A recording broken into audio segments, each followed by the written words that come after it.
नमस्कार, मैं हूं आलोक त्रिपाठी और आज हम बात करेंगे बजट पर। हमारे साथ मौजूद हैं प्रोफेसर एपी तिवारी और डॉक्टर मनीष हिंदवी जी। तो आप दोनों का बहुत बहुत स्वागत है परिचर्चा में। इस बजट को एक आम आदमी की भाषा में समझना हो, एक आम आदमी को समझना हो कि उसके लिए इस बजट में क्या है, तो कैसे आप बताएंगे इसे? देखिए आलोक जी, जहाँ तक आम बजट के आम आदमी पर पड़ने वाले असर की बात है, तो हम ये मान सकते हैं कि अगर विकास की दर बढ़ती है अर्थव्यवस्था में बजट प्रावधानों से, तो उसका असर आम आदमी पर भी जाएगा। जैसे उत्पादन बढ़ेगा तो कीमतें थमेंगी, महंगाई रुकेगी। यदि महंगाई कम होती है तो आम आदमी को उसका कहेंगे लाभ सीधे जाएगा। एक बड़ी महत्वपूर्ण बात है कि बजट में अगर फैसला ये लिया गया है कि जो मुफ्त अनाज देने की योजना है, तो कोई भूखा न रहे, और ये एक लक्ष्य है। ये जिसको कहा जाता है सस्टेनेबल डेवलपमेंट गोल्स के अंतर्गत भी है कि भुखमरी दूर हो, गरीबी दूर हो। तो मैं समझता हूँ कि हाल के वर्षों में बजट में कुछ ऐसी स्कीमों को लाया गया जिनका लाभ सीधे सीधे आम आदमी को जाता है। उसमें से ये मुफ्त अनाज योजना है। जहाँ तक किसानों की बात है, किसान को भी हम आम आदमी के तहत ही रख सकते हैं कि खेती किसानी को गैर खेती की क्रियाओं से गांव में जोड़कर किसानों की आर्थिक हालत को सुधारने की कोशिश की गई है बजट में। और इसके लिए जैसे भंडारण क्षमता बढ़ाई जाएगी, मछुआरे हैं, मछुआरों को विशेष लाभ दिया जाएगा, उनके मछली पालने के कहेंगे उद्यम को बढ़ावा मिलेगा। तो कुल मिलाकर अगर ये कह सकते हैं कि आम आदमी पर इस बजट का क्या असर होगा, तो मैं समझता हूँ कि आम आदमी को केंद्र में ही रखकर ज़्यादातर जो बजटीय प्रावधान किए गए हैं वो बनाए गए हैं। लेकिन एक बड़ा सवाल ये उठता है कि गवर्नेंस के स्तर पर, ज़मीनी स्तर पर उनकी डिलीवरी कितनी प्रभावी होगी। उसके लिए हम सभी कहते रहे हैं इस बात को कि उसके लिए सुशासन की ज़रूरत होगी, जवाबदेही की ज़रूरत होगी, और एक भ्रष्टाचार मुक्त कह सकते हैं जो अर्थनीति लागू करने की प्रणाली है उसको और बलवती बनाना होगा। जी, मनीष जी, जो अभी डॉक्टर ने बात की कि ये किसानों के लिए और आम आदमी के लिए जो लाभकारी योजनाएं हैं उनके बारे में बताया। किसान उम्मीद कर रहे थे कि किसान सम्मान निधि कुछ बढ़ जाएगी, क्योंकि एक चलन है कि मुफ्त की योजनाएं, मुफ्त का पैसा जितना लोगों को एक भारत में एक परंपरा पड़ गई है। इसको कैसे देखते हैं आप? मैं बात यहाँ से शुरू करूँगा कि 4-5 साल पहले का वाकया रहा होगा। हम लोग कहीं बैठकर बात कर रहे थे, किसान नेता भी बैठे थे, ऑफ द रिकॉर्ड बात हो रही थी, तो उन्होंने एक बेहतर बात कही कि मुफ्त की चीज़ें नहीं चाहिए, उपज का ठीक पैसा दिलवा दीजिए। तो अगर उपज का पैसा ठीक नहीं मिल रहा है किसानों को, उनको भंडारण ठीक नहीं है, ट्रांसपोर्टेशन ठीक नहीं है, तो मुफ्त की चीज़ें चाहिए। आप देखिए, और सर सहमत होंगे, हम पिछले 70 सालों में एग्रीकल्चर को लेकर कोई बहुत बेहतर पॉलिसी कभी बना ही नहीं पाए। हम इंडस्ट्री के लिए तो बात करते हैं, हम एलपीजी की भी बात करते हैं, हम तमाम बैंकिंग की भी बात करते हैं, एग्रीकल्चर को लेकर कभी बहुत ठोस रणनीति बनी ही नहीं। तो अगर वो मुफ्त मांग रहे हैं या चाह रहे हैं तो उसके कारण यही है। तो जाहिर सी बात है फिर वो मुफ्त अनाज भी बेहतर लगेगा उन्हें कि भाई उधर मुफ्त अनाज मिल जाए, इधर साल में 2-2 हज़ार करके 6,000 रुपये मिल जाए, कुछ किसान बीमा से मिल जाए, मतलब तमाम जगहों से थोड़ा थोड़ा पैसा मिल जाए।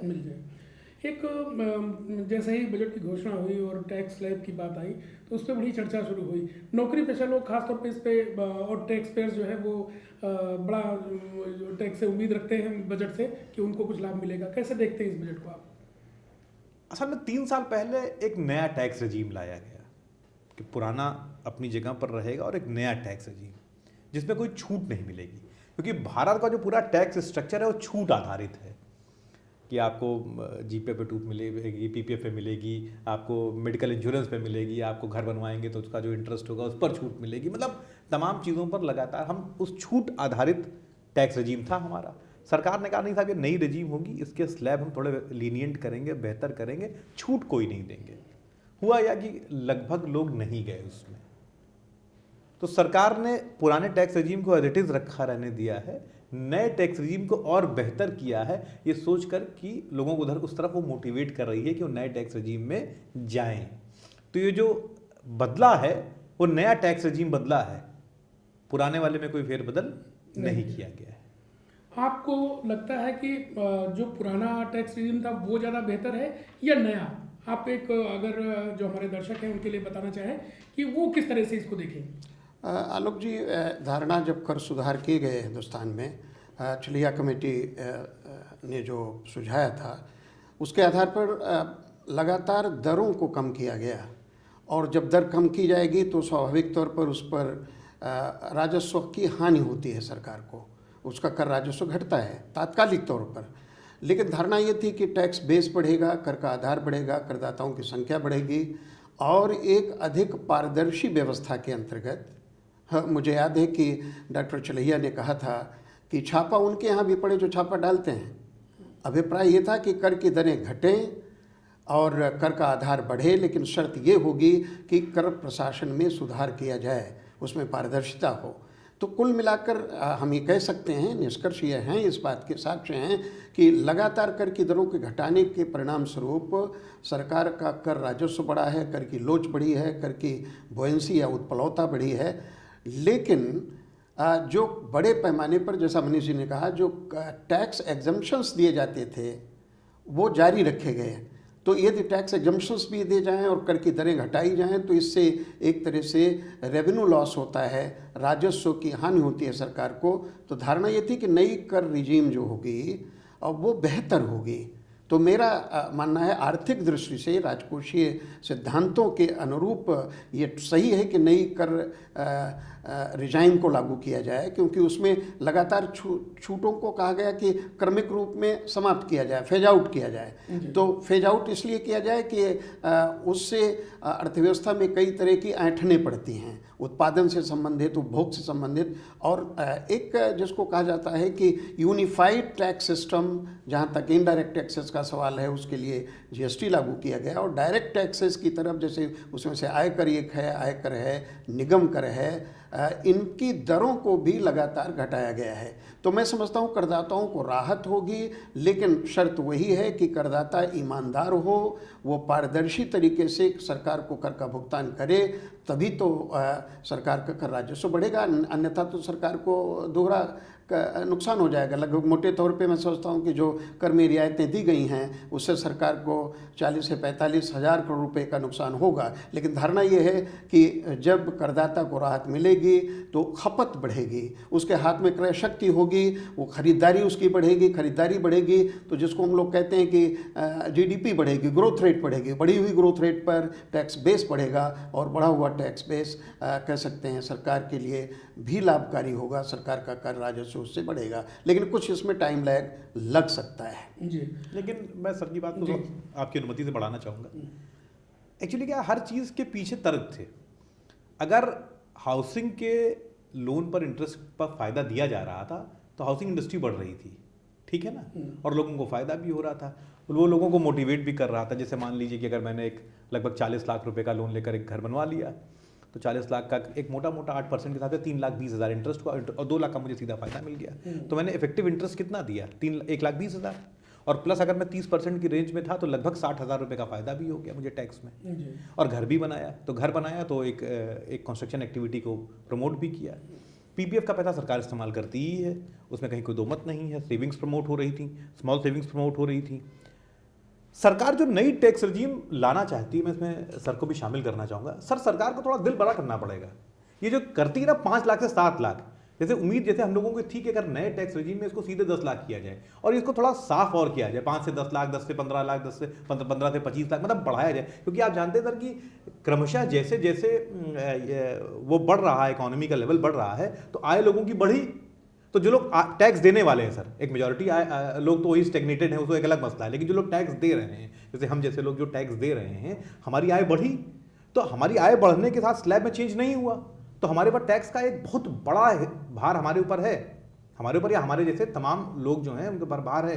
तो जो नई टैक्स रजीम है हम शिफ्ट कर सकते हैं, लेकिन हम शिफ्ट कैसे करेंगे? हमने कहा नहीं कि सरकार को थोड़ा और दिल बड़ा करना पड़ेगा, इसको और लीनियंट करना पड़ेगा, जो मुझे लगता है। जी सर, कुछ जो मनीष जी कह रहे हैं, मैं इस पर केवल एक रिमाइंडर ये रखना चाहूँगा कि जो करदाता ईमानदार है, जो कर देता है, उसी से जोड़ रहा हूँ। जैसे रियल एस्टेट में निवेश करना या बचत को मकान के सेक्टर में लगाना, स्थावर संपदा में लगाना, तथ्य तो ये है कि स्थावर संपदा में भारत में लगभग 35 से 40% काला धन लगा हुआ है।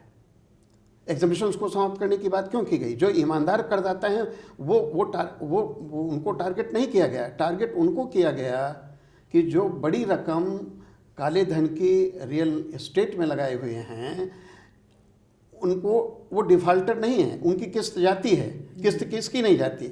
जो लोअर मिडिल इनकम ग्रुप है, जो मिडिल इनकम ग्रुप है, हायर मिडिल इनकम ग्रुप के साथ भी समस्या नहीं है। तो जो काला धन हुआ क्या कि दुनिया में, विश्व में जब वित्तीय संकट आया जो अमेरिका से शुरू हुआ था लेमन ब्रदर्स के कह सकते हैं कोलैप्स के साथ, फिर उसको अगर भारतीय नज़रिए से देखेंगे, भारत में तो ऐसा नहीं हुआ। क्यों? क्योंकि बड़े पैमाने पर यहाँ पर जो रियल एस्टेट में पैसा लगा हुआ था वो काला धन था और मतलब किस्त जाती रही बैंक की। तो एक और वो काला धन है, अनअकाउंटेड मनी है, वो टैक्स की गिरफ्त से बाहर है। दूसरे ये है जो ख़ास बात है कि उसका एग्जम्पशन का फ़ायदा उनको जाता रहा है। तो धारणा यही थी कि जिसको बड़ा टेक्निकल टर्म उसके लिए इस्तेमाल किया जाता है, टैक्स बुएंसी, उसको उत्प्लवता कहिए या कर की लचक, कर की लोच, कर राजस्व बढ़े लगातार, उसके लिए ज़रूरी ये था कि एग्जम्पशंस को समाप्त किया जाए। क्योंकि पूरी दुनिया में IMF, वर्ल्ड बैंक जो एक मानक संस्थाएं हैं जिनके डॉक्यूमेंट्स हैं इस बात को लेकर कि राजकोषीय सुधार कैसे पैदा किए जाएं। मनीष जी सही कह रहे हैं कि करदाता की निगाह से तो वो दिखता है, लेकिन मेरा ऐसा मानना है कि बजट में जब तक हम मैक्रो इकोनॉमिक बैलेंस को नहीं देखते, यानी आय और व्यय के बीच का जो संतुलन है, वित्त मंत्री ने अपने बजट भाषण में कहा है कि चालू साल में राजस्व में वृद्धि हुई है और खर्चे पर कह सकते हैं अंकुश लगाकर जो राजकोषीय घाटा GDP अनुपात है वो 6.4% पर टांगा गया है। ये सरकार की उधारी को व्यक्त करता है, सालाना उधारी को व्यक्त करता है। वो अगले साल के लिए वित्तीय वर्ष 2023-24 के लिए 5.9% पर टांगा गया है। उन्होंने एक उसका खाका भी पेश किया है कि 2025-26 तक इसको घटाकर लक्ष्य पर ले आएंगे, जो वित्त आयोग के निर्देश हैं, जो FRBM एक्ट का है। तो एक पक्ष जैसे कहते हैं कि ईंटें कई खड़े किए जाएं, थोड़ी थोड़ी दूरी पर पहले ईंटे को हिट किया जाए तो खड़खड़ा कर सारा आखिरी ईंटा गिर जाएगा। तो या ये कह सकते हैं कि पत्थर का टुकड़ा अगर तालाब में फेंका जाए तो उर्मियाँ जो उठेंगी वो केवल वहीं सीमित नहीं होंगी, उसका असर कहेंगे पसर हो जाता है, प्रसरित हो जाता है। तो इस निगाह से देखना होगा कि केवल आयकर बजट का एक हिस्सा मात्र है, एकांग है। खर्च की पद्धतियाँ क्या हैं? सरकार को जब कर राजस्व प्राप्त होता है तो कहाँ खर्च कर रही है? 2 लाख करोड़ रुपए के बराबर का प्रावधान जो है वो फूड सिक्योरिटी के लिए किया गया है। हालांकि लक्ष्य ये भी है कि जो पिछली साल गया जो मुफ्त अनाज योजना थी उसमें जो पैसा गया उसको बचा लिया गया है, क्योंकि ये फूड सिक्योरिटी एक्ट के अंतर्गत जो प्रावधान किया गया है। इस तरह करीब मेरा अनुमान है कि 0.3% से कमी लाई गई है जो फूड सब्सिडी है उसमें, और इतने से ही फर्टिलाइजर सब्सिडी में कमी लाई गई है। कुल मिलाकर सर चूंकि ग्रोथ रेट अच्छी गई, 7% का आकलन है, और अगले साल के लिए भी 6 और 6.8% का ग्रोथ रेट टारगेट किया गया है। तो कुल मिलाकर मैं समझता हूँ कि 5.9% पर जो राजकोषीय घाटा GDP अनुपात है उसको अगर रियलाइज कर लेती है गवर्नमेंट, तो इलेक्शन जैसा बार बार कहा जा रहा है कि चुनाव 9 विधानसभाओं के चुनाव होने हैं 2023 में, ये प्रील्यूड होगा लोकसभा चुनाव का 2024 में। तो कहीं बजट में साफ तौर पर वो लक्षित नहीं होता, लेकिन जाहिर सी बात है जो गरीब है, जो गांव का रहने वाला है, जो किसान है, जो महिलाएं हैं, जो युवा हैं, जिनको टारगेट किया गया है बजट में, खास तौर पर उनके लिए प्रावधान किए गए हैं, खास प्रावधान किए गए हैं, मछुआरे हैं, वही तो वोटर्स भी हैं। तो जो बेनिफिशरीज हैं उनको साधते हुए, लाभार्थियों को साधते हुए, क्योंकि लाभार्थी कौन है वो तो आय पर निर्धारित होता है या अन्य आर्थिक मानक होते हैं, वो किसी वर्ण जाति या धर्म के हैं, उपासना पद्धतियों के, इसका कोई आकलन नहीं किया जाता। तो जो लाभार्थी वर्ग है वही वोटर है। तो मैं समझता हूँ कि सामाजिक क्षेत्र पर जिसको शिक्षा, स्वास्थ्य, चिकित्सा, पेयजल, आवास, महिला विकास, बाल विकास, बाल कल्याण, ये आदिवासियों के लिए कार्यक्रम, जो अनुसूचित जातियों के लिए कार्यक्रम, पिछड़े वर्ग के लिए कार्यक्रम, तो ये जितने कार्यक्रम हैं इनमें जो प्रावधान किए गए हैं, खास प्रावधान किए गए हैं, खास स्कीमें भी लाई गई हैं। इसका मतलब है कि इसका जी हमारा एक सवाल ये है कि मेक इन इंडिया भारत सरकार की पिछले 7 साल से एक योजना रही है और उसके बारे में बहुत सरकार कहती है कि हम काम कर रहे हैं, प्रदेश सरकार भी इस लाइन पे चल रही है। इस बजट में मेक इन इंडिया को आगे बढ़ाने के लिए क्या प्रावधान है? देखिए, मेक इन इंडिया की जो बात है, सरकार कुल मिलाकर प्रमोट तो कर ही रही है चीज़ों को भाई, जो जिस हिसाब से इंडस्ट्री को प्रमोट कर रही है, या वो PLI लाई थी, प्रोडक्शन लिंक्ड इंसेंटिव्स दे रही थी सरकार, और वो स्कीम्स चल रही हैं। इसके अलावा सरकार कैपिटल एक्सपेंडिचर बहुत सारा कर रही है, तो कुल मिलाकर तो वो सिस्टम को ही प्रमोट कर रहा है। तो सरकार की नज़र तो उस पर है, लेकिन अगर आप देखिएगा तो इंडस्ट्री इसलिए भी ग्रो नहीं कर रही थी क्योंकि डिमांड ग्रो नहीं कर पा रही है, और उस डिमांड के ग्रो ना कर पाने की वजह से भाई सप्लाई पर इफेक्ट तो आएगा ही आएगा। तो कहीं ना कहीं जो कोरोना के बाद का भारत रहा, उसमें ये परेशानी रही कि डिमांड के ना बढ़ पाने की वजह से। हालांकि इनकम टैक्स की छूट भी उसी का एक नतीजा है कि सारा 20 के पहले कहते कि डिस्पोजेबल इनकम बढ़ जाएगी, लोगों के आय में व्यय योग आय बढ़ेगी, तो भाई कहाँ ले आएंगे, बाजार में तो खर्च करेंगे।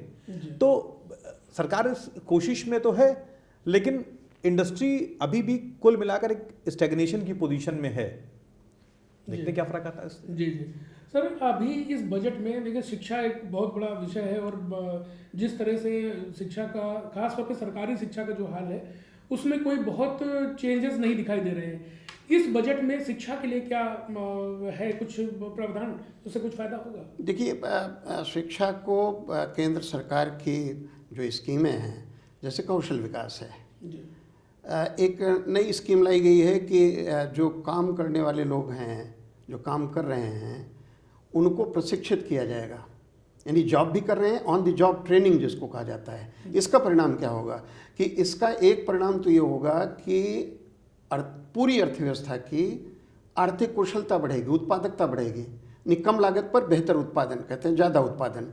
दूसरा ये है कि इंटर इंडस्ट्री मोबिलिटी बढ़ेगी, यानी जो प्रशिक्षित श्रमिक हैं या प्रशिक्षित जनशक्ति है, वो बेहतर उपार्जन जहाँ उसको प्राप्त होगा, बेहतर मजदूरी मिलेगी, वहाँ चली जाएगी। तो शिक्षा की जो धारणा, क्योंकि ये तो कॉन्करेंट लिस्ट में है एजुकेशन, बहुत सारा कुछ दारोमदार राज्यों पर आता है, लेकिन जो केंद्र की स्कीमें हैं, केंद्र द्वारा प्रायोजित स्कीमें हैं, स्वाभाविक रूप में उसका लाभ राज्य सरकारों को मिलता है। जैसे मिड डे मील कर रहे हैं, वही ना कि जब तक राज्य साथ में शामिल नहीं होंगे जी, और केंद्र से वित्त मंत्री ने इसका उल्लेख किया है कि राज्यों को भी, राज्यों का सहयोग लिया जाएगा, क्योंकि एक जो बात आती थी कि सहकारी राजकोषीय संघवाद, अब उसकी जगह एक नई धारणा बनाई गई है प्रतिस्पर्धात्मक राजकोषीय संघवाद, अर्थात स्कीमों को बेहतरी से लागू करने में राज्य प्रतिस्पर्धा करें परस्पर, और वो केंद्र की स्कीमें लागू हो रही हैं उससे भी राज्य प्रतिस्पर्धा करें। तो प्रतिस्पर्धा का जो परिणाम होगा वो कहेंगे जनमानस के लिए अधिक लाभकारी होगा। तो कुल मिलाकर ये कहा जा सकता है कि जो शिक्षा पर व्यय किया जाता आ रहा है वो मानकों के अनुरूप नहीं है, कम है, लेकिन जैसा मैंने पहले भी उल्लेख किया कि सरकार के खर्च की भी अपनी सीमाएं हैं। फिर भी जो तार्किक तौर पर यह कहा जाता है, जिसको मेरिट गुड्स हम लोग कहते हैं, उसमें शिक्षा और स्वास्थ्य दो हैं। शिक्षा और स्वास्थ्य के लिए भी जो पूरा पैराफेरनालिया है, कह सकते हैं, बजट भाषण को बड़ी बारीकी से अगर अध्ययन किया जाए तो उससे पता चलता है कि ऐसे प्रावधान किए गए हैं कि स्वास्थ्य और चिकित्सा सुविधाओं को बेहतर बनाया जाएगा, आम आदमी की पहुंच उनके प्रति बेहतर हो, जिससे उनको लाभ मिल सके। तो कुल मिलाकर जैसे नर्सिंग कॉलेजेस स्थापित किए जाएंगे, अब नर्सिंग कॉलेजेस अगर स्थापित किए जाते हैं तो जो पैरा मेडिकल कह सकते हैं स्टाफ होता है, उसकी संख्या बढ़ेगी।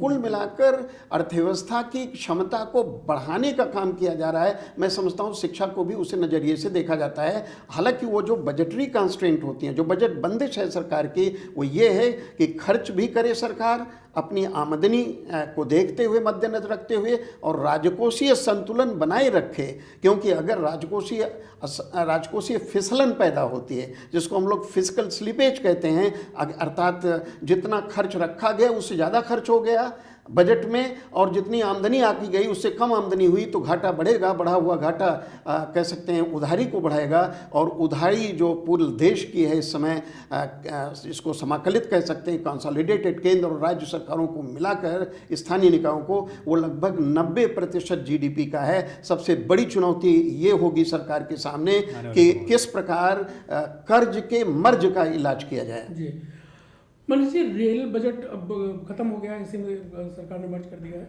तो रेल बजट को अभी इसमें जो रेल के लिए क्या प्रावधान है उसके बारे में कुछ आप बता पाएंगे?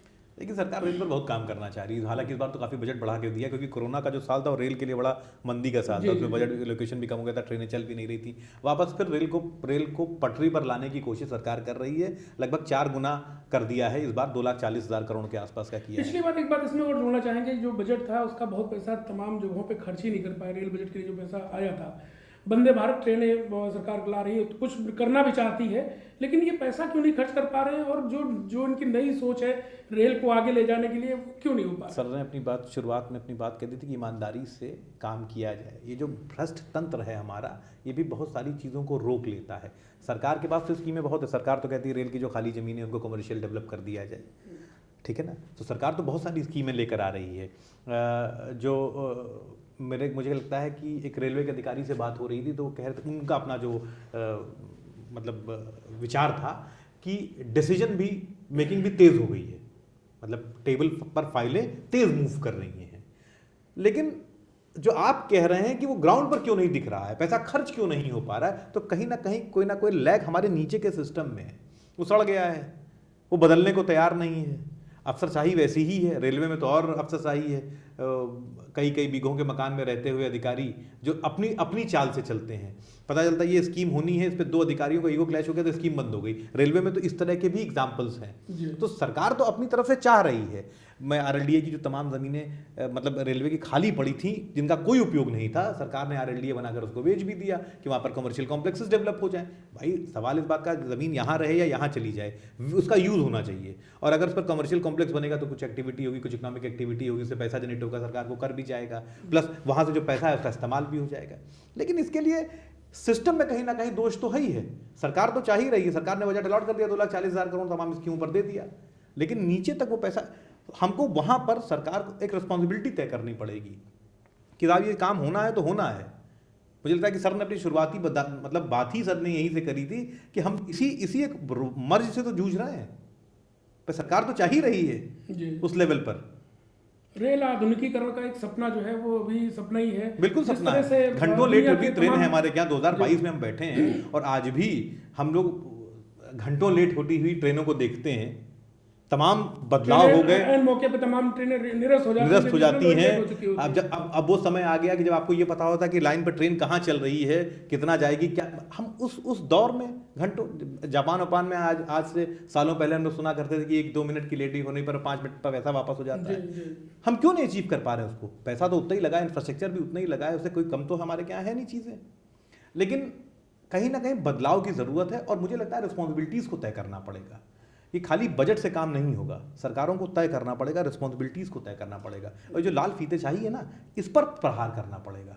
और जब मुझे लगता है 2014 में मोदी जी आए थे, तो मुझे उस वक्त का एक लेख याद आ रहा है, उसमें उन लोगों ने यही उम्मीद जताई थी कि ब्यूरोक्रेसी का ये जो एक तरीके से अड़ंगे वाला व्यवहार है और इनकी अफसरशाही है, इस पर कोई लगाम लगाएगा तो मोदी जी लगाएंगे, मतलब जो उस वक्त की गई थी। हालांकि ये उम्मीद की गई थी, लेकिन वो उतनी कारगर होती दिखी नहीं।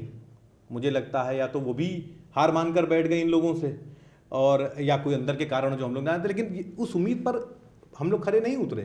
और यही वो पूरा तंत्र है जो सरकार की सारी स्कीमों को फेल करता है सर। जैसे और एक और बताऊं आपको, आज ये बजट बन रहा है, सरकार तो खुद ब्यूरोक्रेट्स को मंत्री बना रही है कि सरकार को लगता है यही सब तो गड़बड़ियां हैं इन्हीं का। अब जैसे आप देखिए, तमाम ब्यूरोक्रेसी के लोग आज इस्तीफा देते हैं, कल राजनेता बन जाते हैं।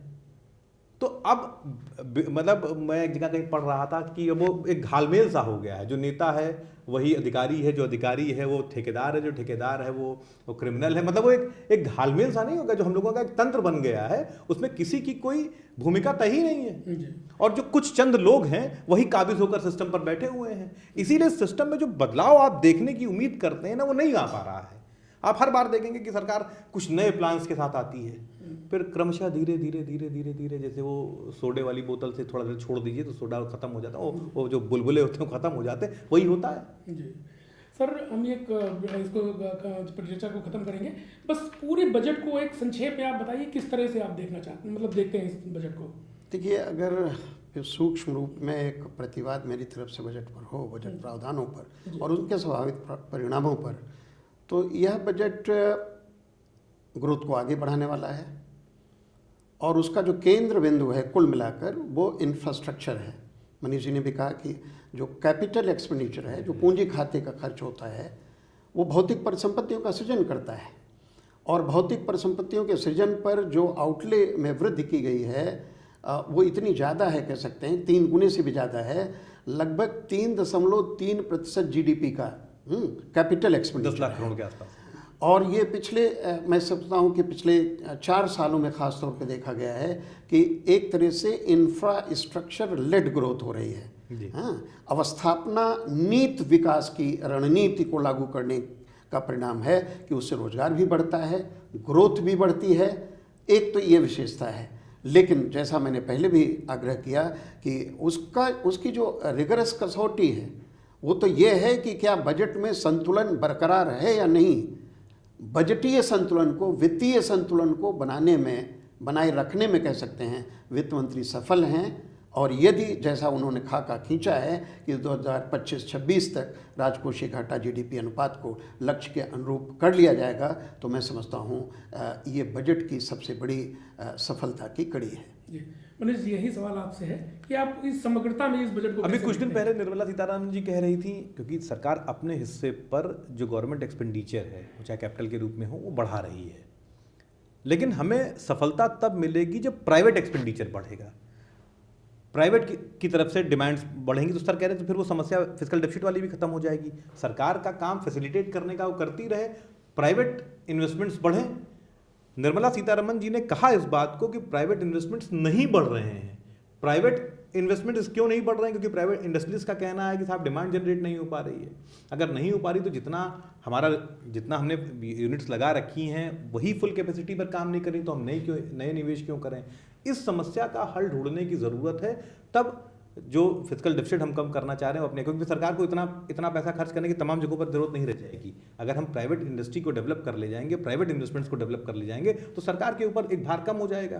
क्योंकि भाई देखिए, इन्वेस्टमेंट तो होना है, प्राइवेट नहीं करेगा सरकार करेगी। कोरोना काल में यही तो हुआ, प्राइवेट ने रोक लिया, सरकार ने करना शुरू किया, नहीं तो क्या होगा, इकोनॉमी का पहिया रुक जाएगा। पहिया तो चलाए रखना है ना, तो सरकार को इस समस्या का हल देखना होगा। बहुत धन्यवाद इस चर्चा में शामिल होने के लिए सर, आपका भी बहुत बहुत धन्यवाद। ये हमारे दोनों मेहमानों ने आपको विस्तार से बताया कि ये बजट कैसा है। कैमरामैन विजय के साथ मैं आलोक त्रिपाठी, ईटीवी भारत, लखनऊ।